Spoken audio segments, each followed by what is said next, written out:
বানাচ্ছি হচ্ছে আলুর বড়া। তো নিরামিষ একদম, যা বাচ্চাদের খাবার উপযোগী আলুর বড়া বানাবো। আলুটাকে প্রথমে সেদ্ধ করে নিয়েছি। প্রথমে আমি আলুর বড়ার মধ্যে মেশাবো হচ্ছে পরিমাণ মতো নুন। নুনটা নিজেদের স্বাদ অনুপাতে মেশাবেন।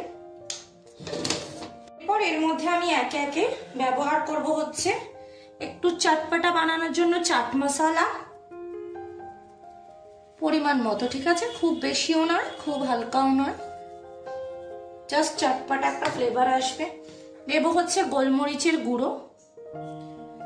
তোমরা বাড়িতে বানানো গোলমরিচের গুঁড়ো ব্যবহার করতে পারো, সেটা বেশি ভালো হবে। আচ্ছা, আর আমি দিচ্ছি এখানে আমার কাছে বানানো আছে একটা মশলা, যেটা হচ্ছে মৌরি দিয়ে জিরে দিয়ে বানানো আছে একটা মশলা, ভাজা মশলা। সেই ভাজা মশলাটা আমি অ্যাড করে দিলাম, খুবই অল্প পরিমাণে দিলাম, ঠিক আছে? এবার এর মধ্যে আমি দেব পরিমাণ মতো একটু চিনি, একটু ফ্লেভার গুলো ব্যালেন্স করার জন্য, জাস্ট অল্প পরিমাণে, ঠিক আছে? এবার এই মিশ্রণগুলো সব দেওয়ার পরে তার মধ্যে আমি অ্যাড করলাম হচ্ছে কর্নফ্লাওয়ার। কর্নফ্লাওয়ারটা দেওয়ার সময় আমি ক্লিপিংসটা নিতে পারিনি। আর এর মধ্যে আমি অ্যাড করব 1 চামচ মতো বেসন। ব্যাস, এবার ভালো করে হাত দিয়ে কুচলে মেখে ফেলতে হবে।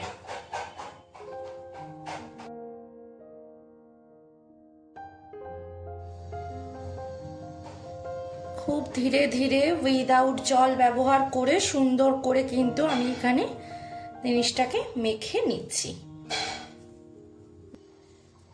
তোমরা এর মধ্যে চাইলে কাঁচা লঙ্কা কুচি অবশ্যই ব্যবহার করতে পারো স্বাদ অনুপাতে, কিন্তু আমার যেহেতু পাপান খাবে, যেহেতু আমার ছেলে খাবে, সেই জন্য আমি কাঁচা লঙ্কা কুচির ব্যবহারটা এখানে করলাম না।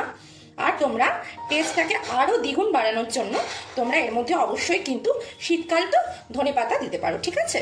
কিন্তু আমার ক্ষেত্রে কি হয়েছে, আমার ক্ষেত্রে ধনেপাতাটা বাড়িতে নেই, আর পাপান খুব একটা ধনেপাতা পছন্দ করে না।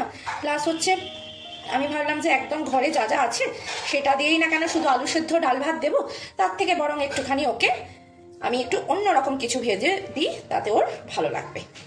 এই জন্য এই ভাবনা থেকে এই প্রয়াস। তো তোমরা বাড়িতে অবশ্যই অবশ্যই ট্রাই করো। দেখেছো কতটা সুন্দর মাখা হয়েছে? আমি আরো সুন্দরভাবে এটাকে মেখে নিচ্ছি।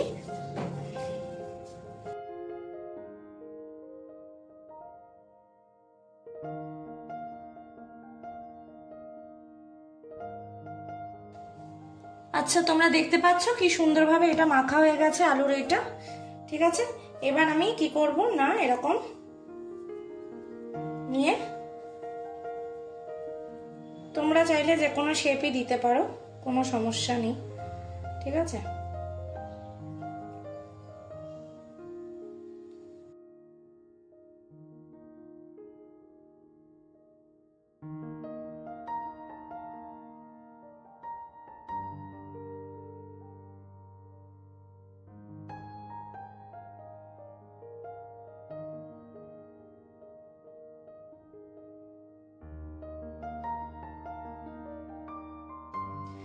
আচ্ছা বন্ধুরা, দেখো এই যে কত সুন্দর করে আমি কিন্তু এই সমস্ত ফিঙ্গারগুলো রেডি করে নিয়েছি, ঠিক আছে? এরপরে হচ্ছে ভাজার জন্য একটা ব্যাটার তৈরি করব। দেন ব্যাটার তৈরি করে সেগুলোকে সুন্দর করে ভেজে নেবো। দেখেছো কেমন ভাবে তৈরি করেছি? চলো। আচ্ছা, এবার একটা বাটি নিলাম, সে বাটির মধ্যে আমি নিচ্ছি হচ্ছে 2 টেবিল চামচ মতো ময়দা, ঠিক আছে?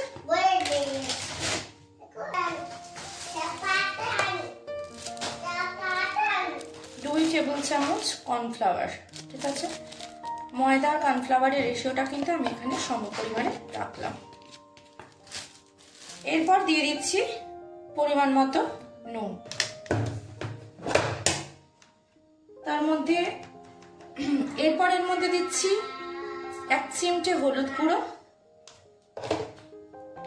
কিছুটা পরিমাণ ব্ল্যাক পেপার পাউডার, আর একটু টেস্টটাকে এনহ্যান্স করার জন্য দিচ্ছি পাস্তা মিক্স। একটুখানি অন্যরকম একটা ফ্লেভার দেবে, তাই জন্য তোমরা চাইলে নাও ব্যবহার করতে পারো। এইবার পরিমাণ মতো জল দিয়ে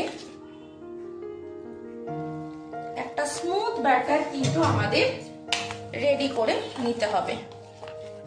ব্যাটারটা এমনই হবে, টেক্সচারটা যেন খুব একটা পাতলা না হয়, আবার খুব একটা ভারীও না হয়।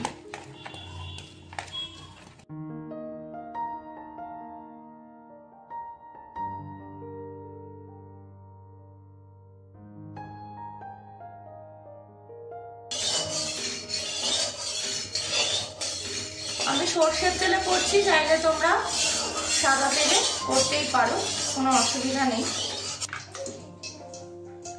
এবার একটা একটা করে ব্যাটার এরকম ভাবে দিয়ে এরকম অবস্থাতে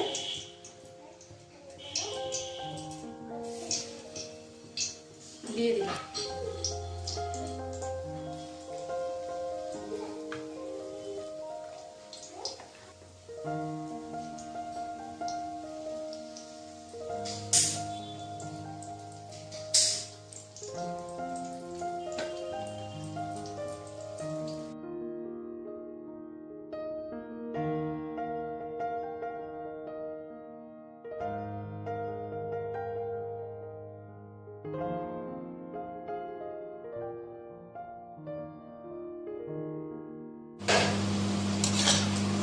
দেখো পুরোপুরি লাল করে গোল্ডেন করে কিন্তু আমার ভাজা কমপ্লিট হয়ে গেছে। এবার আমি কিন্তু আলু ফিঙ্গারগুলো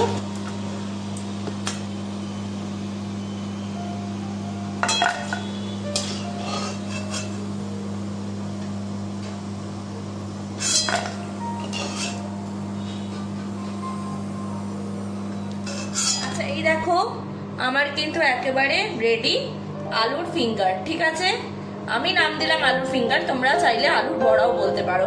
এই হলো ফাইনাল লুক।